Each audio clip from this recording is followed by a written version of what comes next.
Chapter 10. Strange, Day 8, Ahsoka Tano. Waking up is in a fashion that I have dreamed about since I was 5, without an alarm clock. It feels quite refreshing to wake up of my own accord for once, and it makes me wish that I was already retired. Gee, I know it would sound crazy to anyone else, but they don't have to wake up at 6 o'clock every day, even when there's nothing that needs doing. My bed feels more comfortable than usual too, maybe. It's because I feel so at peace and restful as opposed to my usual state of restlessness. When I open my eyes I frown immediately. I am not in my room and I know at once why. I was ill, still am judging by how weak I feel, and it takes me a minute to regain my wits and look around to see where Anakin has gone. My datapad is still on the table, which does not surprise me, and there is a blanket around me along with a pillow beneath my head. The first thing I notice when I sit up is the stinging pain in my right arm. Looking down, I see that part of my arm has been bandaged for some reason, and I can hear Anakin's voice from another room. Frowning, I throw back the covers and stand on shaky legs. I know that it's probably not the best idea in the world, but something is telling me to go and find Anakin. Hiding a yawn behind my hand, I walk towards the room where I can hear Anakin's voice and strangely another person's voice. Nervousness builds up inside of me as I wonder for a moment if a Jedi Master walked in whilst I was asleep, but this quickly fades when I realize that I cannot sense any of them nearby. Slowly, I walk towards the room and listen silently to the voices inside. That even possible? I've never heard of something like that, Anakin's voice says. It is a rare thing and makes the person that much more powerful. A second voice says, causing me to frown. You must make sure that no one finds out about this, at least not until I have spoken with the Prime Minister. I know that, but what do I do until Anakin falters and I cannot make out his voice? It has become quieter and down to the barest whisper. Frowning, I press closer to the door when it opens suddenly, and I step back out of surprise. Anakin is stood there regarding me silently with a look that is a mixture of concern, confusion and something else. I can't quite make out. What are you doing standing up? He asks. You're supposed to be asleep. I take a step back out of reflex and fight down a wave of nausea that accompanies the quick movement. Who were you talking to? I question. No, he pauses when I pin him with an accusing stare. My mentor. He corrects himself. Just asking about something. Something that makes the person that much more powerful. I ask, watching him carefully. What were you talking about? It's nothing important, Anakin says. Just stuff to do with the Dark Force wielder. You should be lying down, come on. I open my mouth to protest when he turns me around by my shoulders and steers me back towards the sofa. Hang on, I try to get him back into a conversation, but he seems intent on not talking much. If you were talking to your mentor, then how come you're still imprisoned? It's complicated, Anakin says, making me sit back down on the sofa. Now, go back to sleep. I'm not tired, I protest, putting my legs up onto the sofa nonetheless. Why were you talking to him? What did you mean by saying you haven't heard of anything like it? Anakin seems to go paler and I frown.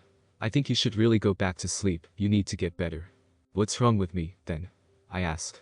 Reaction, Anakin says calmly. He pulls the blanket up and around me. Now, go back to sleep. I'm not tired, I protest. What do you mean by reaction? A reaction to what? Injection. I gave you an injection to get better after you started to feel ill, and you had a reaction to it. For some reason I have the idea that he is not lying to me, but I am not satisfied with his answer. Can't you give a more detailed explanation? I question. That leaves a lot to the imagination. Anakin sighs and gently pushes me back onto the pillow. I can't give you a detailed explanation right now, okay? He sounds exasperated. Now, are you going to go back to sleep? I doubt it. Then he reaches over to the coffee table and picks up the miniature planet before handing it to me. I have to read up on something. Something about the thing you were talking about with your mentor. My voice softens as I watch the land areas on my planet turn green with grass. Yes. Anakin replies. Try to rest and whatever you do, don't use the Force. I frown. Really? Why not? It will make your condition worse, Anakin says. I need to read up on something, and then I'll find out how long it is until you're alright again. This does not make any sense to me, but I do not question it. Okay, I begin. Will I get better soon? Anakin smiles. Of course you will, he assures me lightheartedly. I'll be right back, I just need to get my datapad. As he walks off I sigh and settle myself under the blanket. I have absolutely no idea what Anakin is on about, and I'm not sure I want to. It feels as though I'm complete, and that there's been a part of me missing for so long, and now I have it back again, but I have no idea why. Putting the thought aside, I draw out an options tab and begin planting saplings on my miniature planet, where no one has any of these games. I have no idea. By the time Anakin returns I have planted over 1,000 saplings and closed the options tab to monitor the statistics. Are you sure you don't want to go back to sleep? Anakin asks me as he sits down on one of the chairs nearby. I'm not tired, I protest. How long have I been asleep anyway? 22 hours, Anakin says casually. I do think you should have been asleep for 24, though. Naturally, I start to feel nervous. I've been asleep for 22 hours when the Jedi Council is repeatedly checking up on me. Anakin doesn't seem to be the slightest bit nervous about this for some reason. He just seems concerned about reading whatever on that datapad of his. Turning away from him, I just silently watch my planet floating in front of me and rotating slowly. My limbs feel unnaturally heavy, and I know exactly why. It's not because of the reaction to the injection that Anakin gave me, which I will be asking him about later on. It's because I am getting drowsy and sleepy. I can tell that Anakin has found what he's looking for on his datapad, because I can sense his emotions through the Force again before he puts up his barriers again. Oh Criff, he curses under his breath. What? I ask. Don't worry about it, Anakin says. I'll be right back. I just have to get you some water. I frown. I may not be able to remember much of what has happened in the past 24 hours. For 22 of them I was asleep, but I definitely know that I did not ask him to get me some water. As he stands, he drops his datapad onto the coffee table, and then disappears off into another room, which I think is the kitchenette. Curious, I shift on the sofa and lean forwards just enough to read the large words at the top of the page that have been highlighted in red. Imidium semino. Tilting my head to the side in confusion, I try to lean forwards to read the rest of it when the datapad goes blank. Looking up, I see Anakin standing in the doorway doing his best to act calm when I can tell that he is not. Nosy, he comments, handing me the water and picking up the datapad, which turns on the moment it is in his hands. You're supposed to be resting, not leaning over the side to try and look at something. You're not supposed to. I do not answer, knowing his cocky tone is more annoying than he realizes, and take a sip of my drink. Now, I am a person who knows what water tastes like, and this does not taste like water. There is a faint taste of water, but mostly, there is something else that I have never tasted before. To be honest, it tastes vaguely like some kind of medicine tablet. Believe me, they all taste the same, and I frown at Anakin. Did you put something in this? I ask. Now it's his turn to frown. What are you talking about? It doesn't taste like water, it tastes like there's a medicine tablet in it. At least, there used to be one in it. I explain. Anakin smiles. It's a tablet containing the nectar from a healing plant where I lived for 10 years, he informs me. It can heal anything, trust me. I've seen it regrow limbs. My eyes widen. Regrow limbs. But in this case it's just to make you healthy again, Anakin says with a smirk. Drink it, then you won't have to go back to sleep or keep resting. To say the idea appeals to me is an understatement, so I drink the rest of the water mixed with nectar from Force, only knows what plant, and set the glass down on the table. It doesn't do anything right away. But I notice when I reach out to take the miniature planet from the air, that I feel strangely energetic and much more healthy. By the way, it makes you a bit hyper, correction, extremely hyper. You should probably go and do something for the rest of the day, or you're going to end up jumping up and down on the spot or something like that, Anakin says. It wasn't my first idea to give you any nectar, but now that I have you really should find something to zap your energy. I'll see you tomorrow. I nod quicker than I usually would and stand up. Taking my datapad and stuffing both it and my miniature planet into my pocket, I quickly walk to the door and leave with a quick goodbye. I walk down the corridor in record time and reach out through the Force to see if there is anyone about. In a quicker time than I had thought possible, I sense that the twins are in the ventilation shaft again. Smirking, I climb inside of the vent, replace the cover and rush off to find them. At first I think that finding them would be a good idea, and that I would not be wasting all of my energy, but when I round a corner quickly and find them tampering with the water valve, I know that this is a recipe for disaster. What are you doing? I ask, walking towards them cautiously. They both look at me and smile. Hey, where have you been? No one's seen you since yesterday morning. I lost track of the time and thought I'd come and find you, I say casually. What are you doing? Trying to see if we can shut off the water, Jay says, pulling on a wire that I know is not a good idea. I don't think you should do that, I caution. Especially not that wire. Really? Why not this accidentally? Jay snaps the wire in two, and the valve bursts, sending water everywhere. But the main place it seems to go is straight towards me and the twins. What do we do? The natural thing. We run like hell. The twins swear a lot as we turn on our heels and bolt down the vents as fast as we possibly can.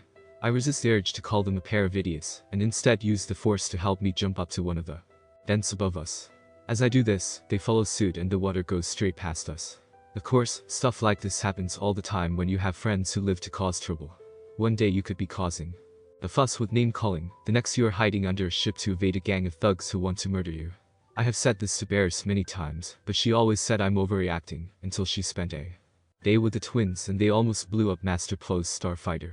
Believe me, it was not a pretty sight. What in Force's name did you do that for? I ask. It was an accident, Jay protested. I shake my head and roll my eyes. Forget that, the water will flood every area in the temple that's on the ground floor, and I am not taking the blame for this. The next vent cover is not that far away, maybe we could get over there and close it. Kay suggests. That way we won't get much of the blame. I wouldn't be too sure of that, I comment. Let's go this way, I know how to get to the next vent cover without having to swim in the water. Careful to avoid falling back down into the vent filled with water, we rush forwards and slide down the sloped area of the vent. Quickly, I locate the next vent cover and cringe when I see that the water has already reached it. In wartime supplies are low, so when the council find out who did this, the twins are going to be in so much trouble, but then I'm going to get into trouble for not stopping them. My hyperness has yet to wear off, and I am looking for a way to close the cover when Kay slips on the floor and knocks into me, causing me to fall down and into the water. At least, that was what was supposed to happen. Instead, the water freezes and I land on ice. The twins' jaws drop and I stare in shock at the ice I am sitting on. In case you don't know, standing on ice is almost impossible, and I don't want to risk it. Slowly, the ice starts to crumble and eventually disappears completely. This would have been considered a good thing if I knew why it had happened, or if all of the water had been frozen. However, the next second, the rest of the water comes straight at me, and I close my eyes to brace for impact. The next thing that was supposed to happen was that I was meant to be swept away by the water, but I wasn't. The water just moves around me like there's something blocking it, and eventually disappears as it either flows down the vent or out of the open vent cover. Now my hyperness is officially worn off and I am frozen in place, my eyes wide, as I look at the space where the water used to be.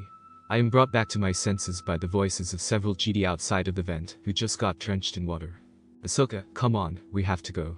Jay whispers frantically to me.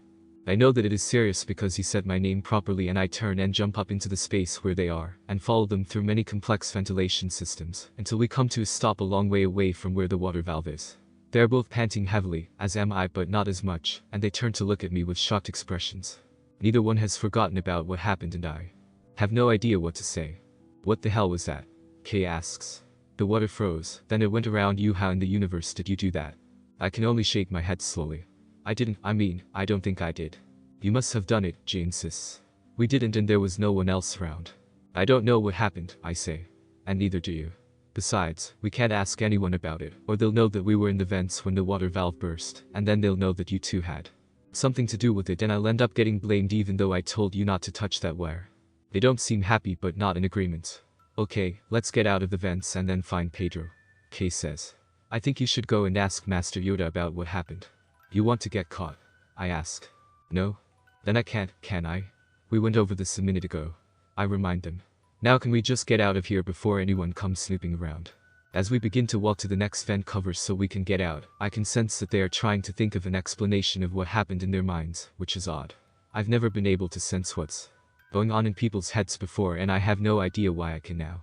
Every Jedi has barriers around their minds that it takes a long time to learn how to sense things through, and I haven't been taught anything like that. Perhaps it was just a side effect of drinking that nectar that Anakin failed to mention. I can't think of any other explanation, and it is one of the only options that I can think of aside from the fact that Anakin might be responsible. We make it to the next vent cover rather slowly, and I can tell that we have been in the vents for an hour at least. Once again I am confused, my sense of time is not the best, but for some reason I just know that an hour has passed. I am completely silent as we each clamber through the gap left by the now removed vent cover, and the only thing I am focused on is putting the whole thing behind me, but the twins saw it, and that means that it won't be easily forgotten. I'm going to lay down, I say to them. I need to clear my head. Before either of them could reply, I have turned and walked around a corner into one of the more inhabited corridors. We had come out of the vent at a time when literally no one was around, and now that I can see everyone, they look like they've all been swimming in their clothes. Not one person looks happy, and the moment they see how dry I am, they know that I was somewhere vent-free, except I was actually in the vents, but they don't know that. I know instantly that they think I am lucky, and when I turn into the corridor that my room is in, I spot several members from my class who are soaking wet. They take one look at me and their expressions turn accusing. Where were you? Katudi asks. How come you're not soaked? My mentor's room doesn't have vent covers in it, I say casually. It is not a lie. What happened to you? We were walking about when a wall of water caught us off guard, Biff says, still looking me up and down with narrowed eyes. Did you have something to do with this? No, I reply. But I might have an idea of who did. They pin me with stares that demand answers and deliberately block the way to my room. I sigh in exasperation. Fine, it was the twins. Happy. Now can I get into my room? I need to lay down big time. Why? What happened? Pedro asks. I was ill all night, I say casually. I don't want it to happen again. Excuse me. I gently push past them and enter my room. When I hear them all stomping off, I know that it is to find the twins and, in their terms, to kill them, but I am in no mood to be bothered with what they are doing. Right now. My mind has been on what happened in the vent ever since it happened, and as I empty my pockets and flop down onto my bed, I cannot help but look at the bandage on my right arm. That must be where Anakin injected me to stop me from being ill, but then I got more ill because of it. Actually, I remember feeling the sensation of a pin in my arm yesterday. Was it him? Shaking my head slightly, I sigh and walk into the fresher to get changed. This has been a long and confusing day which I would rather like to forget and pretend it never happened, which would be much easier if there hadn't been two witnesses. As much as I hope it was Anakin, for some reason I can tell that it wasn't. This just makes me more confused, and I lay back down on my bed and look at the chrono. It's just after 7, and if anyone comes looking for me, they'll know that I wanted to lay down, because every time someone looks for me they ask my classmates, and I already told them about me feeling ill, so I can't exactly get into trouble. Stifling a yawn, I close my eyes and easily drift off to sleep. Sleep comes easily if you're confused, and it's basically a massive reprieve.